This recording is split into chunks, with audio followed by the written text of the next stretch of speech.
Hi guys, today I want to talk eBay, selling a Rolex on eBay, a horror story. That's right, an eBay Rolex horror story. And this concerns a friend of mine. I'm going to change the names and the details to protect the guilty. So, a good friend of mine, he likes to do the Fleabay shuffle. He likes to buy a few pieces. And I gotta tell you, there's some people on eBay who are really dishonest fuckers.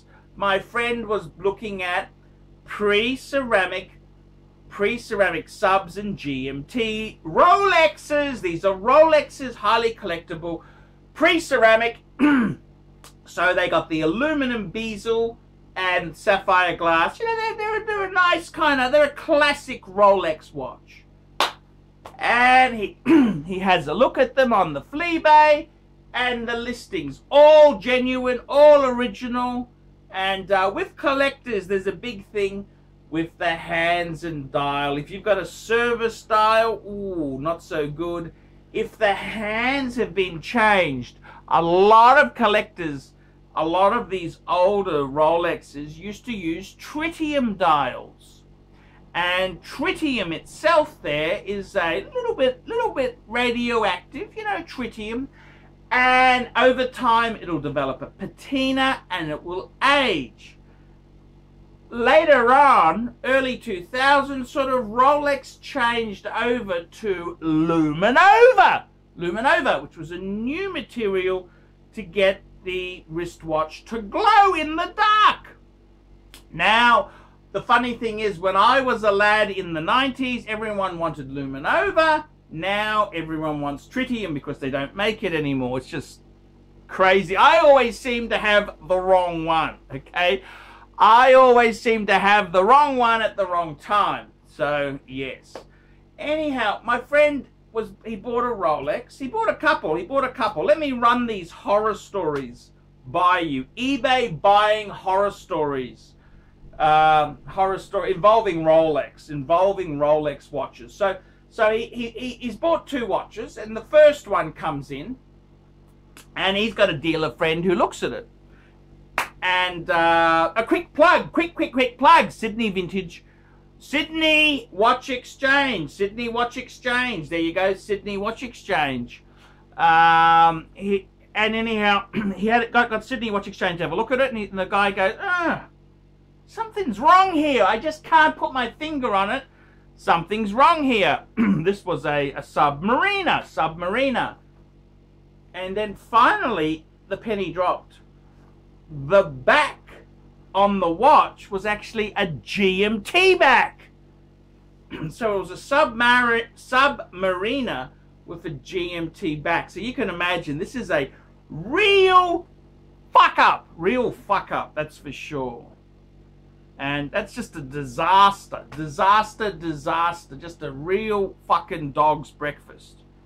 So my friend said, look, fuck, this isn't what I paid for. I paid a premium for this vintage classic sort of Rolex, and it's got the wrong fucking back on it. There was a debate whether some of the links were aftermarket or wrong, and they didn't have the right screws. Anyhow, my friend just said, this is too fucking hard. This is too hard. I'll send it back. So he sent it back. And that was that deal there. So, you know, when you get these, if you buy a vintage or a classic Rolex on eBay, you gotta get it checked quickly. It's always a good idea to have a dealer up your hand, even if you pay them $100 or $200 just to check it. You gotta get it fucking, you want to know that everything's okay. Then he bought another piece. It was a Rolex Submariner. I don't want to name too much because the fucker who did this could be a fan of the channel, and you know, I don't really want to. This guy's a real nasty fucker. And he said, all original, all die. Okay. So anyhow, the watch turns up. This is a 10,000 Australia, you know, over $10,000. And Guess what? The hands are supposed to be tritium for that version. They turn out to be luminova. Ah, fuck. And my friend did a bit of digging, mentioned this guy's name to a few people on the forums, the Watch Facebook forums. Guess what? They all know him. He's an asshole. He's an absolute fucking turd. This guy is the dial and hand swap king. Yes, yes, yes, yes. So it's just a fucking disaster. A fucking disaster. And he spoke to a few people on the, well, a couple of people on the forums knew this guy well, and another person got burnt badly.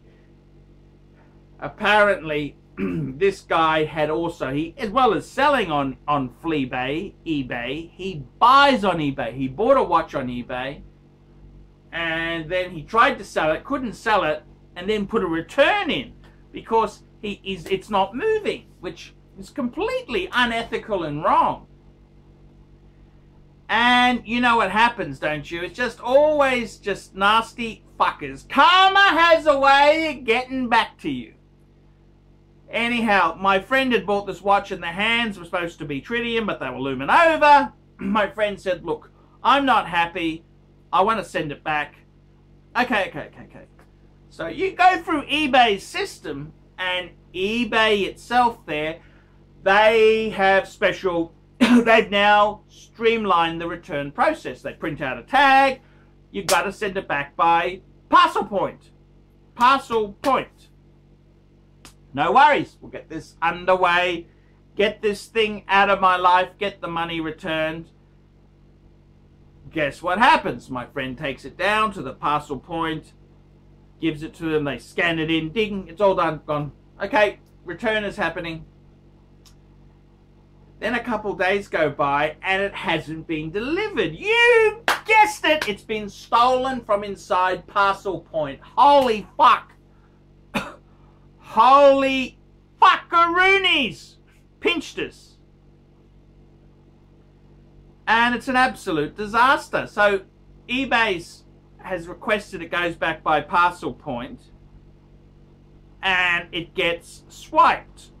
Pinched. That's right. Very, very nasty. Anyhow, my friend, this is both ends are worried, the buyer and the seller. The seller, he's worried he's lost his $10,000. The buyer, he wants his refund. He's worried about $10,000 he's forked out. So they're both very concerned. Anyhow, eventually eBay agrees it was be returned by parcel point. It's irrelevant what's happened to it.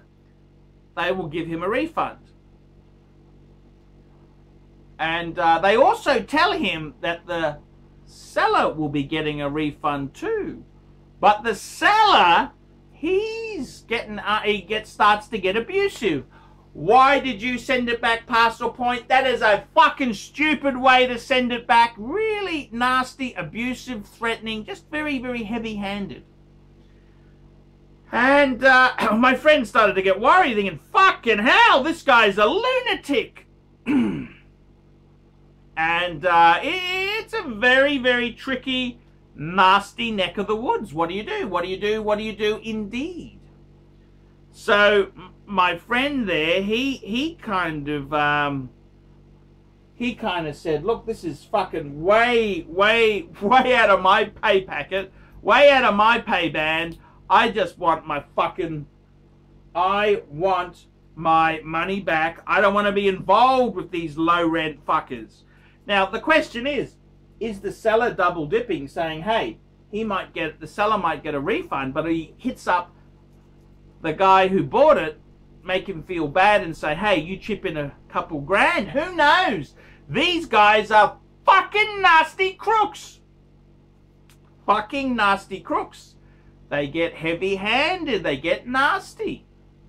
And the only ironic justice is in this whole case is the guy who sold it, he got booted off the forums for being a fucking jerk.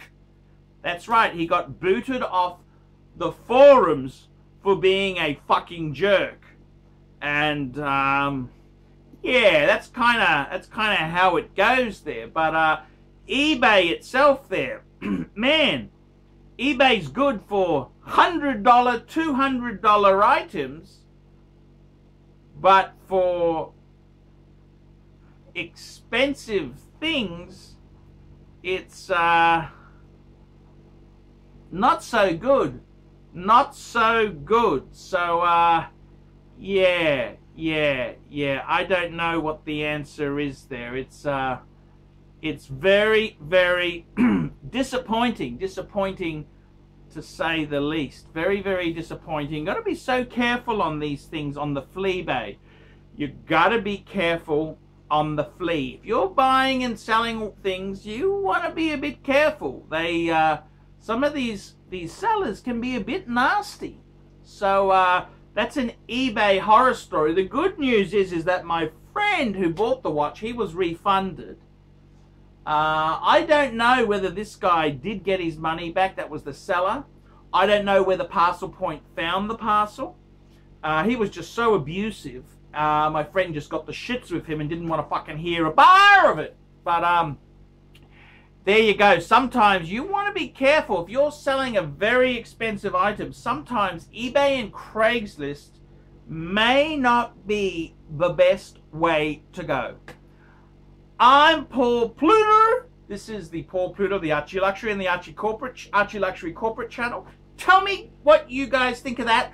Like, subscribe, tell your fuckhead friends, and don't forget, guys, be careful on eBay.